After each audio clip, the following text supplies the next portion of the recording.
Hi everyone, I'm here at the Forage Garden, and today we're going to talk about starting seeds in the greenhouse.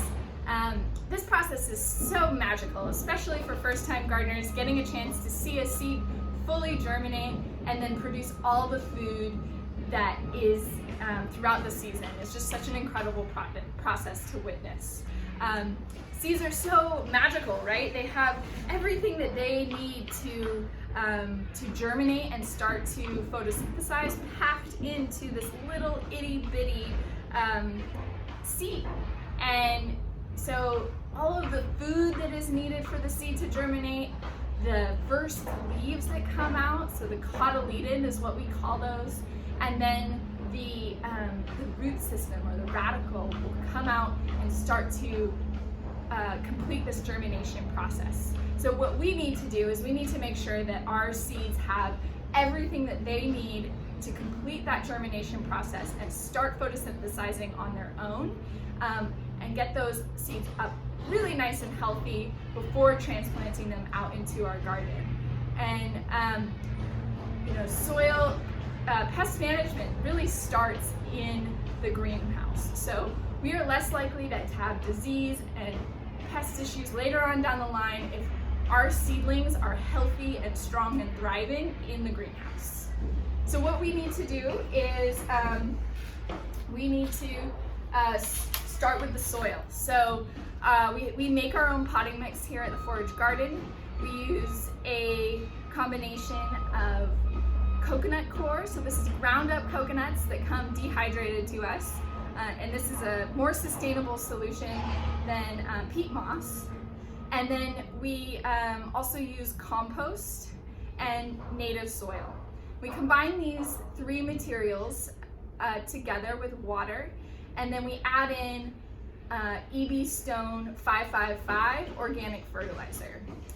And once we've got the perfect seedling mix, we're gonna fill our 98 celled seed tray, and we'll start to seed our plants into our tray. So I've got my seed tray ready to go, and next I'm going to make a dibble in the soil to the correct depth for this specific seed. So I use my fingers, and today we're seeding broccoli.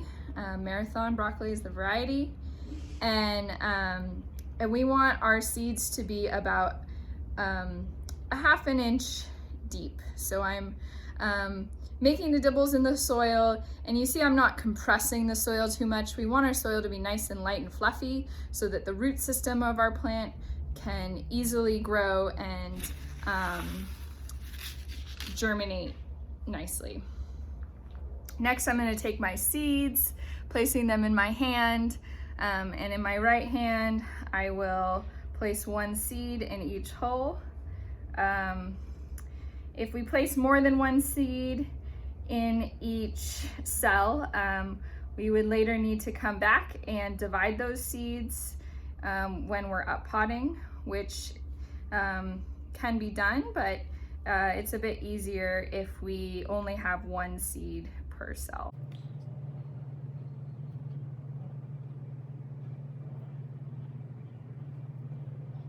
Lastly, I want to cover up my seeds, so I'll just kind of take my hands and cover up the seeds. I may need a little extra soil to cover them up, so I might sprinkle that over. And then lastly, I want to label my seeds. So it's important that everything is labeled with the variety, the date, and the specific seed type. And then next, we're gonna water them in. All right, so our seeds have germinated and they are ready to uppot. And we know that they're ready to uppot because their cotyledon, or their first leaves that have emerged from the seedling, are fully formed, and the first true leaves have started to form. So we can see the first true leaf has a different shape to the cotyledon, and the true leaves are what is now kind of taking over photosynthesis, and the plant is needing more nutrients. So all the nutrients that the plant needs is actually packed into that tiny little seed, including those cotyledon. And then once the seed germinates and the first true leaves form, that plant is going to need lots of nutrients and quickly. And so at this point, we need to make sure that they have enough soil to spread out their roots and take up nutrients and start to really grow. And they'll be doubling in size, you know, every few days. So what we're gonna do is we'll take our plants out of the cells, and we can do this by sort of popping them out with a popsicle stick.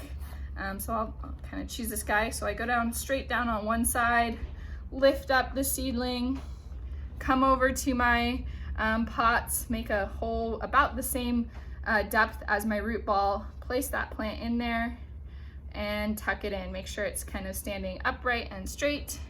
And I'll do that for the whole seed tray. Lastly, we need to water our plants in.